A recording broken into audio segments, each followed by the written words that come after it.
Welcome अवतार cartoon video 21। Tripura के जंगलों में एक जंगली मादा सुअर थी। वह अपने बच्चों के साथ खुशी से रहती थी। एक दिन जब वह जंगल में अपने बच्चों के लिए भोजन के लिए खोज रही थी, उसने एक झाड़ी के पास एक रोते हुए बाघ का छोटा बच्चा को देखा। शावक की माँ का कोई निशान नहीं मिला, तो उसने सोचा कि लगता है बाघिन को किसी शिकारी द्वारा मार डाला गया है। माँ सुअर को शावक पर दया आ गई। उसने सोचा कि मैं कैसे ऐसी हालत में इस अनाथ शावक छोड़ सकती हूँ। आखिर मैं एक माँ हूँ, मेरे पीछे कोई शावक को खा जाएगा। माँ सुअर अपने बच्चों के साथ शावक की भी देखभाल शुरू कर दी, और बाघ शावक भी सुअर के परिवार का एक सदस्य बन गया। वह और सुअर के बच्चे एक साथ खेलते, एक साथ घूमने जाते और एक साथ सो जाते थे। दिन बीतते गए। एक दिन माँ सुअर की मौत हो गई। अब शावक तब से अब तक एक पूर्ण विकसित बाघ बन चुका था, लेकिन सुअर के बच्चे भी बड़े डिढे हो गए थे और काफ़ी मोटे थे। एक बाघ की ऐसी प्रकृति है कि वह मांस पर रहता है। मांस खाने के लिए एक गहरी इच्छा धीरे धीरे बाघ में जन्म ले चुकी थी। वह सुअरों का मांस खाने को बहुत लालायित था, क्योंकि वह सुअरों के साथ रहा था तो सीधा हमला करने से वह बदनाम हो सकता था। इसलिए उसने एक योजना बनाई। Hindi story for kids.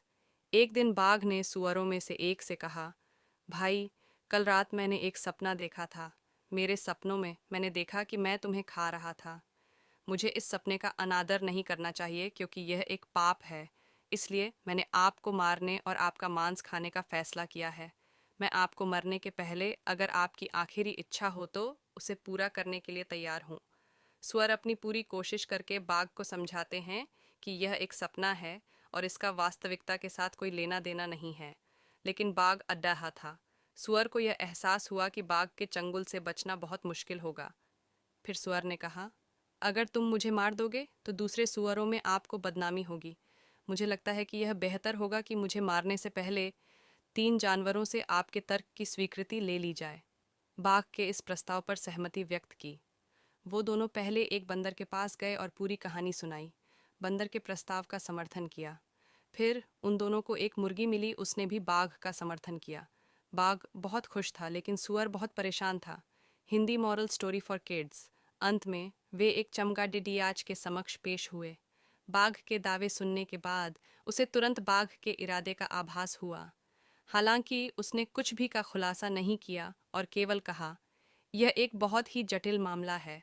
मैं आपको उचित न्याय के लिए राजा के पास जाने के लिए सलाह दूंगा। उन्होंने यह भी उन्हें सूचित किया कि वह मामले की सुनवाई के समय राजा के दरबार में उपस्थित रहेगा। बाघ और स्वर अदालत में राजा के समक्ष पेश हुए और पूरा प्रकरण सुनाया। अगर वीडियो पसंद आया है तो चैनल को सब्सक्राइब करके जाना। आशा है कि आप सब अच्छे ही होंगे।